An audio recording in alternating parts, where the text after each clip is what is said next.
समय की छाती में दबी हुई एक ऐसी सल्तनत थी जिसका नाम नूरान था। यह कोई साधारण राज्य नहीं था।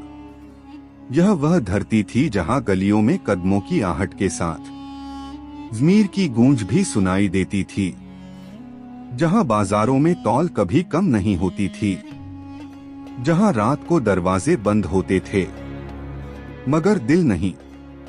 नूरान के पहाड़ सुबह के समय सूरज को सलाम करते थे और शाम को उन पर पड़ने वाली रोशनी ऐसी लगती थी मानो कोई दुआ ज़मीन पर उतर आई हो।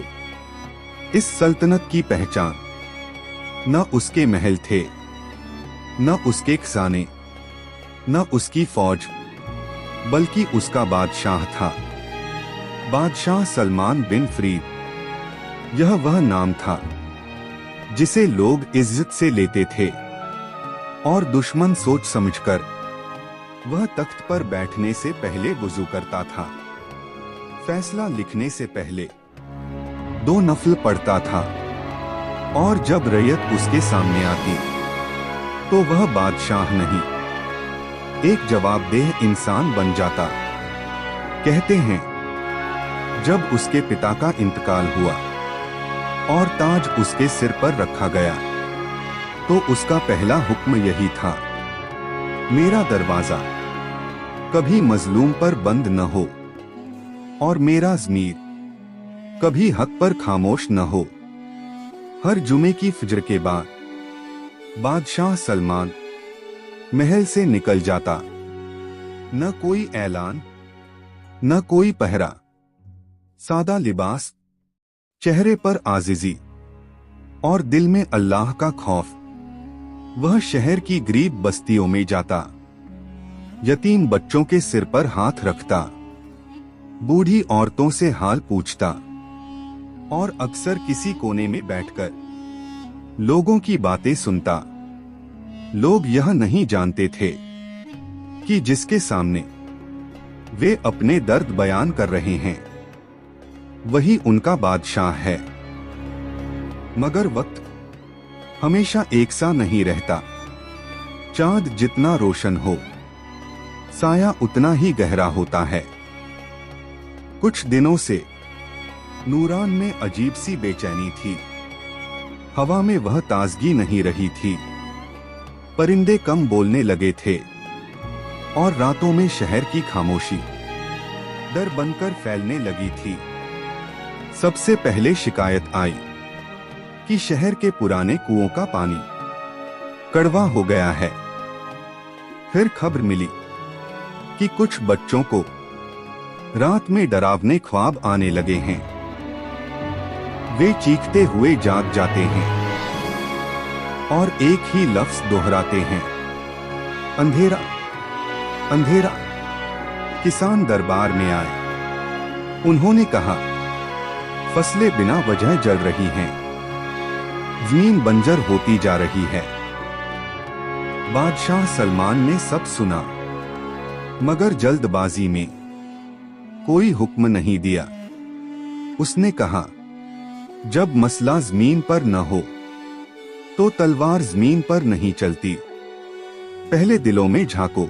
नूरान से बाहर शहर की आखिरी फसील के बाद एक जंगल था जिसे लोग जंगल ए सियाह कहते थे। वहां न कोई लकड़हारा जाता था, न शिकारी, न ही मुसाफिर। कहते थे वहां हवा भी इजाजत लेकर चलती है और दरख्त रात को सरगोशियां करते हैं। बच्चों को डराने के लिए माएं कहती थीं, सीधे सो जाओ वरना जंगले सियाह की डाइन आ जाएगी। और उस डाइन का नाम था ज़ारा। ज़ारा हमेशा से डाइन नहीं थी। यह बात बहुत कम लोग जानते थे। कभी वह भी नूरान की रहने वाली थी, एक इन रखने वाली औरत, जड़ी बूटियों की माहिर, लोगों का इलाज करने वाली। मगर उसके दिल में एक आग थी, ताकत की आग, वह चाहती थी कि लोग उसके इल्म के सामने झुकें, उसके नाम से डरें और उसके हुक्म के बिना सांस तक न लें। जब लोगों ने उसे नेकी के बजाय अल्लाह से जोड़ना शुरू किया तो उसके भीतर हसद ने जन्म ले लिया। धीरे धीरे उसने हराम इल्म सीखा, अंधेरे से दोस्ती की और जंगले सियाह में जा बसी। वक्त गुजरता गया और ज़ारा एक अफसाना बन गई, मगर अफसाने कभी कभी हकीकत बनकर लौट आते हैं। एक रात बादशाह सलमान फज्र से पहले जागा। उसका दिल भारी था। उसने ख्वाब देखा था कि नूरान पर सियाह धुआं छा रहा है और ताज उसके सिर से फिसल रहा है। उसने फौरन वुजू किया और सजदे में गिर गया। या अल्लाह, अगर यह आजमाइश है तो मुझे साबित कदम रख, और अगर यह अजाब है तो पहले मुझे पकड़। उसी दिन शहर के 2 दरबारी गायब हो गए। न कोई निशानी, न कोई आवाज, बस उनके कमरों में जले हुए निशान थे। लोगों में खौफ फैल गया। दरबार में शोर मच गया। वजीर जंग बोला, हुजूर, यह सब डाइन का काम है। फौज तैयार की जाए और जंगल को जला दिया जाए। वजीर खजाना बोला, टैक्स बढ़ा दिए जाएं। लोगों को काबू में रखना होगा। मगर बादशाह सलमान खामोश रहा। उसने सबकी ओर देखा और कहा, जब जुल्म का जवाब जुल्म हो तो फर्क सिर्फ नाम का रह जाता है। दरबार में सन्नाटा छा गया। फिर बादशाह ने वह बात कही जिसकी किसी ने कल्पना भी नहीं की थी। मैं खुद जंगले सियाह जाऊंगा। सब चौंक गए। वजीरों ने चीखकर कहा, यह खुदकुशी है। बादशाह मुस्कुराया। अगर बादशाह रैयत के लिए जान न दे तो ताज सिर्फ धातु रह जाता है। उसी रात बादशाह सलमान ने ताज उतारा, शाही लिबास छोड़ा और सादा कपड़ों में अकेला शहर से निकल पड़ा। न फौज, न पहरेदार, न हथियार। जंगले सियाह में कदम रखते ही बादशाह सलमान को ऐसा महसूस हुआ मानो उसने सिर्फ जमीन पर नहीं बल्कि वक्त की एक और दुनिया में कदम रख दिया हो। यहाँ की रात आम रात नहीं थी। अंधेरा सिर्फ आंखों में नहीं, दिलों में उतरता हुआ महसूस हो रहा था। दरख्तों की शाखाएं इस तरह मुड़ी हुई थीं, जैसे किसी गुनाह का बोझ उठाए खड़ी हो। हवा अचानक थम गई।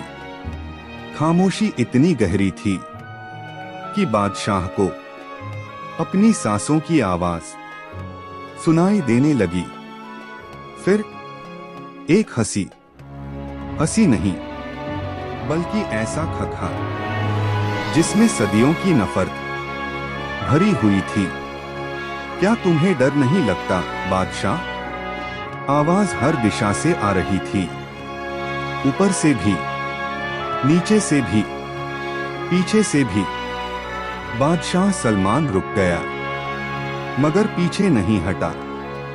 उसने मजबूत आवाज में कहा, डर सिर्फ उसी को लगता है जिसका ज़मीर मुजरिम हो। धुंध हल्की होने लगी। दरख्तों के बीच एक औरत दिखाई दी जो काले लिबास में लिपटी हुई थी। उसकी आंखें अंगारों की तरह दहक रही थीं। बाल बिखरे हुए थे और चेहरा कभी जवान कभी बूढ़ा लगता था। यह थी ज़ारा। ज़ारा ने बादशाह को ऊपर से नीचे तक देखा और तंज भरी मुस्कान के साथ बोली, मैंने सोचा था कोई फौज आएगी, कोई तलवार चमकेगी, मगर तुम तो खाली हाथ आ गए हो। बादशाह ने सुकून से जवाब दिया, मैं लेने नहीं, समझने आया हूं। ज़ारा की हंसी एकदम थम गई। वह आगे बढ़ी, इतनी करीब कि बादशाह उसकी सांसों की गर्मी महसूस कर सकता था। समझने? क्या समझना चाहते हो? मेरी ताकत या अपनी कमजोरी? बादशाह सलमान ने नजरें नहीं झुकाईं। मैं यह समझना चाहता हूं कि अंधेरा क्यों फैला और इसे खत्म कैसे किया जाए। ज़ारा के चेहरे पर गुस्सा उभर आया। अंधेरा खत्म? अंधेरा तो इंसान के दिल में होता है। मैंने तो बस उसे जगा दिया है। ज़ारा ने हाथ घुमाया। अचानक हवा तेज हो गई और मंजर बदल गया। बादशाह ने देखा कि उसके सामने नूरान के लोग खड़े हैं, भूख से बेहाल, आंसुओं में डूबे हुए। ज़ारा बोली, देखो अपनी रैयत, यह तुम्हारे इंसाफ का नतीजा है। बादशाह के दिल पर गहरी चोट लगी, मगर वह खामोश रहा। ज़ारा चीख पड़ी, तुम बादशाह हो, मगर तुमने सबको बराबर समझा। कमजोर को ताकत दी, ताकतवर को झुकाया। यही तुम्हारा जुर्म है। बादशाह ने आहिस्ता से कहा, अगर यह जुर्म है तो मैं इसे छोड़ नहीं सकता। अचानक जमीन फट गई। सोना, जवाहरात, खजाने बाहर आ गए। ज़ारा की आवाज गूंजी, यह सब तुम्हारा हो सकता है अगर तुम मान लो कि ताकत इंसाफ से बड़ी है। बादशाह ने खजानों की ओर देखा, फिर आसमान की ओर। यह सोना मेरी कब्र को भी रोशन नहीं कर सकता। खजाने राख बन गए। ज़ारा के चेहरे पर पहली बार हैरानी उभरी। फिर अचानक मंजर बदल गया। बादशाह ने खुद को एक कैदखाने में देखा। उसके हाथ बंधे हुए थे। सामने जल्लाद खड़ा था। लोग चीख रहे थे, यही जालिम बादशाह है। तलवार उठी।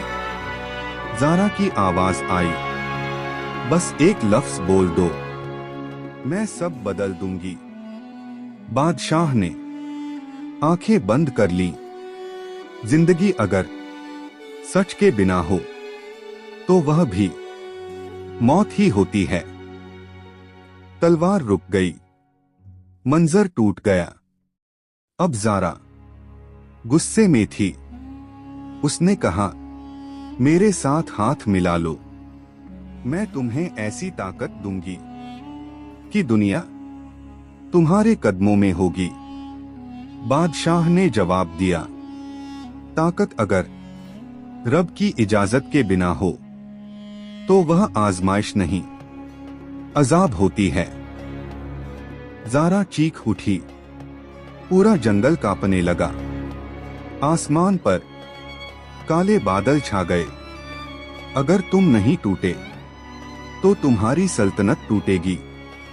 उसने हाथ उठाया और अंधेरे का सबसे बड़ा जादू शुरू कर दिया। दूर नूरान जलने लगा। बादशाह की आंखों से आंसू बह निकले।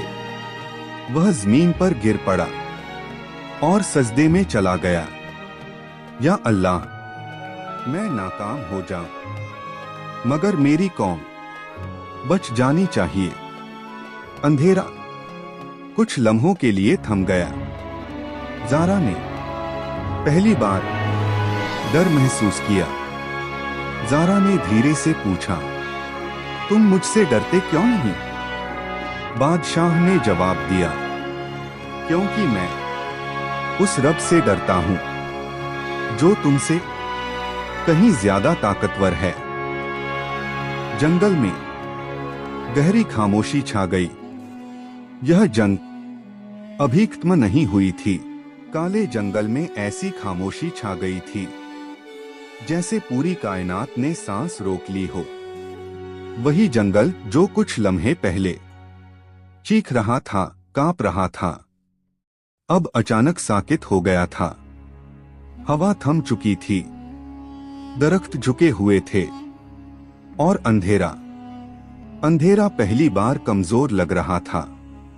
बादशाह सलमान सजदे में था।